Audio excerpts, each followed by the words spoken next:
It's April 14th, 2026, and this documentary entry is specifically about medical identity theft.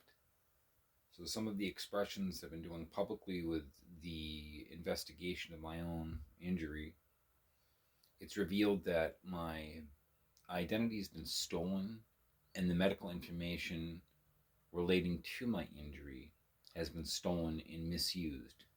So the medical identity theft was while in a coma. Educated individuals know how to take that medical information of a person that's in that bad a shape, file to the federal government, get tons of funding through Health and Human Services for their care. And with a skull puncturing injury, there were filings for everything needed for extensive surgeries, extensive modifications of home, extensive life-changing type of disability. So while in a coma, they use the medical information to begin extracting that funding.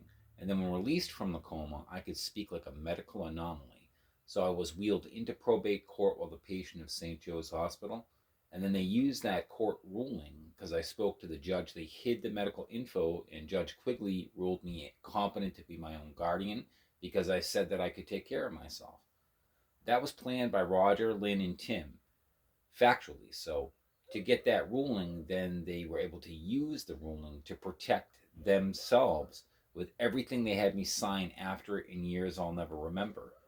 They also had WMUR broadcast after that I had been ruled my own guardian and I was back home and fine. And all the while, since in a coma, they were stealing everything delegated in my name and then using the courts, misusing the courts with medical fraud to weaponize it so they could make bank accounts in my name, get all the funding to it, and make it look like on paper, if ever any auditing, that I'm getting everything.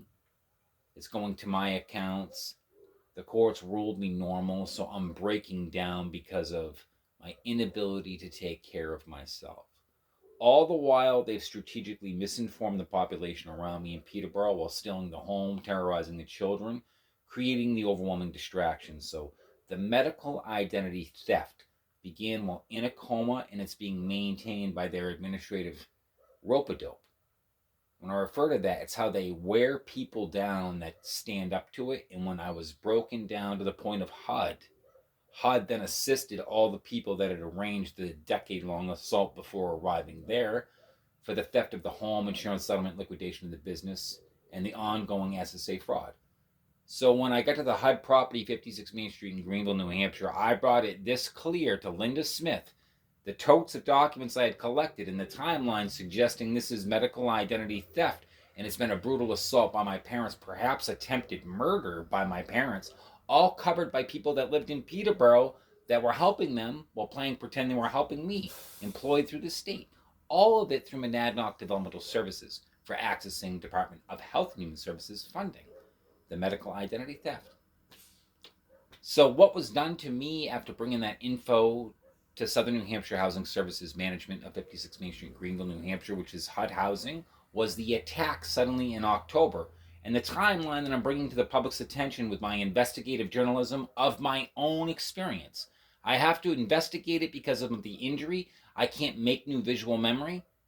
They've known this, hidden it from the courts, and have attacked with administrative nonstop using medical identity theft, and then weaponizing everything around me with misuse of the courts, and whatever funding they're getting, they're extracting, they're just paying people to play pretend to keep on terrorizing because they're playing pretend that they just didn't know.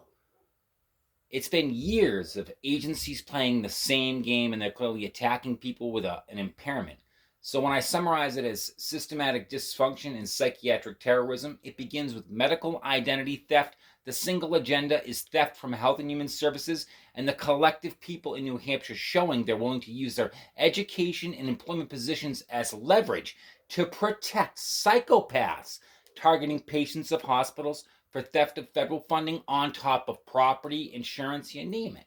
One agenda, money. And the monstrosities willing to attack patients of hospitals are protected by the tax-funded network that's supposed to be protecting the people that are vulnerable. They're protecting the fucking psychopaths attacking us for theft. That's enough for today.